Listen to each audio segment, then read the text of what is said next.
try and make this brief, folks. I'll play a clip at the end. Here's Rand Paul on foreign policy. Now, I wasn't quite sure if he was as far along on this as his father was, because Ron Paul opposes foreign aid to any nation no matter what. And I think this answers a question about Rand Paul, which makes me like him even more. And the proudest moment of my political life was voting for Ron Paul in the 2012 Iowa caucus, and then I voted for Rand in the 2016 Iowa caucus. I wasn't smart enough to vote for Ron in 2008, sorry. But he gave a really good answer here, and we need more guys like him. So I wish we could have him, but we're not, unfortunately. But I can help, I'll mention this as an aside, Rashida Tlaib. There's a lot of people like this. They want to fund certain actors, and then they don't want to fund other ones. Ooh, I really get upset about this one. And, oh, but these guys are okay. We're funding both sides. Now, Rashida Tlaib really got pwned really good because she was asked about if she would condemn cutting off of people's heads, and she couldn't, and she got mad. She had a little autistic fit over it. And I could help. They asked her 1,000,000 times, and she couldn't. Little rat face couldn't answer. Man, she's an ugly woman too. Do you condemn the cutting off of Jewish people's heads? And she couldn't answer. And I could help her. Will you condemn it? They asked her, and I could help you with that, Rashida. Here's what Ron Paul would say. I condemn foreign aid to Israel. I condemn foreign aid to Afghanistan. I condemn foreign aid to Russia. Yes, we've given subsidies to Russia. I condemn foreign aid to Cambodia for motorcycle helmet safety. I condemn foreign aid to Brazil. I condemn foreign aid to Taiwan. I condemn foreign aid to any nation in the Middle East.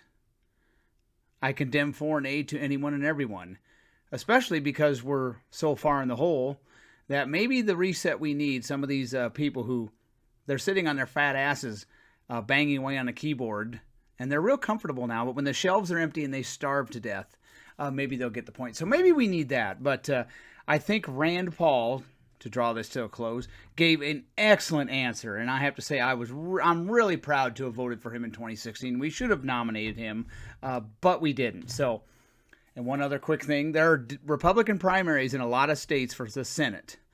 So the most important ones are Nevada, Ohio, Arizona, West Virginia, Montana. If you live in one of those states and there's a Rand Paul type candidate running, you need to get to your primary and vote for him. We need less Mitch McConnell and more Rand Paul when it comes to foreign aid. And yeah, even old old parquet teeth there, Bernie Sanders, who used to have a pretty good non-interventionist record, he's wrecked that. So yeah. When it comes to U.S. foreign policy and foreign aid, less is more. I do need to add this. Yes, I hope Israel squashes Hamas like a grape. And if I wanted to support Israel, and I do, I would send them some of my money voluntarily. My money. I wouldn't vote to send them your money.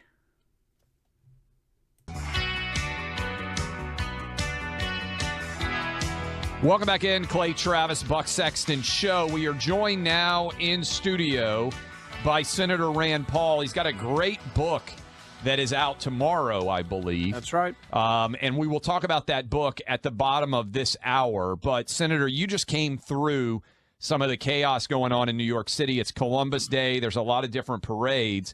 But we were just talking, there's also a rally going on right now that is pro-Palestine, celebrating the terror attack that happened on Saturday and that continues to be going on in Israel right now. What were your thoughts, Senator, when you saw this news come out Saturday? How do you think the Biden administration has responded so far? How would you assess what you have been able to glean so far from this? You know, it's kind of hard to imagine anybody who thinks that their political views are furthered by killing innocent women and children. Seeing those images over there, it loses any possible sympathy anybody could have for these people. And there are other complicated issues, but when you see young women who've been murdered and raped, and now people have been kidnapped, kids that have been taken, 260 kids. My kids have all gone to these music festivals over in the U.S. I can't imagine just somebody going through with automatic weapons, killing everybody there, innocent, unarmed people. And really, it's just to me, it's despicable and evidence of just, cowardness. I mean, this isn't going into war and fighting for some cause you believe in. What kind of despicable person kills women and children and unarmed people? I mean, no sympathy at all from me, and I just don't see how anybody will give them any sympathy. Senator Paul, to what degree do you think the U.S. May have a role to play in helping our ally Israel in dealing with Hamas? He's asking, I don't think the audio is turned up for Senator right now, but he asked you, what sort of role do you think the United States should have going forward in terms of dealing with Hamas from your perspective? Well, we've had a long-standing role with Israel. It goes back, 30, 50 years or more. And I think that continues. And I think when people start looking for things in the midst of a crisis, they're like, what are we going to do? What are we going to do? Well, we've already done lots for decades. And so I would venture to say that Israel's probably one of the most well-stocked munitions country in the world. I think they're adequately prepared for this. But I don't think it's sort of like, oh, let's give them $20 billion or something. Let's give them $50 billion, because really it's about being smart about it. And in the end, they're already comparing this to 9/11. We were the best equipped military, the strongest soldiers, strongest army in the world, and we got attacked on 9/11. So it's going to be figuring out the vulnerability of what happened. People are already talking about where was the failure in intelligence. And I know we share a lot of intelligence with the Israelis. All of those things of cooperation I'm for. I just kind of hate it, as much as I have nothing but the utmost sympathy if everybody says, what are we going to do? What are we going to do? What can we give them? Because we've bankrupted our damn country, giving it to everybody on the planet. And it's not that I don't have sympathy. I do. And I want to help and I want to be helpful. But I hope it's not just sort of let's open the spigots and just, drain the coffers.